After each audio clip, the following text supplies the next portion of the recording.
regime occupied the city of Hawler, the capital of Kurdistan, the capital of the dream of freedom, and the center of our country's sovereign institution, and they caused severe damage to meaning of nationalism and patriotism which cannot be forgotten forever.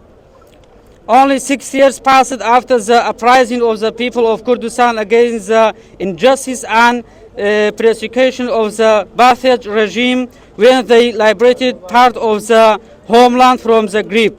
But the Democratic Party, Masoud Barzani, under the pretext of imbalance of power during the internal fighting, returns once again the Anfal army and chemical bombardment to the land of Kurdistan specifically.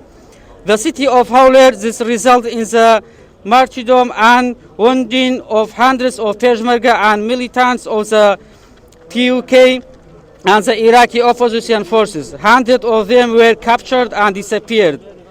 And the tanks of the chauvinist army broke the prestige of the parliament elected by the people of Kurdistan and stained our experience from the beginning.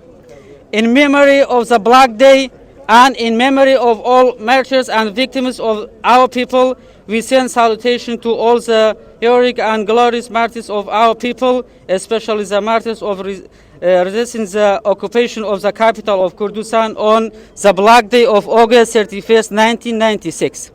Thank you.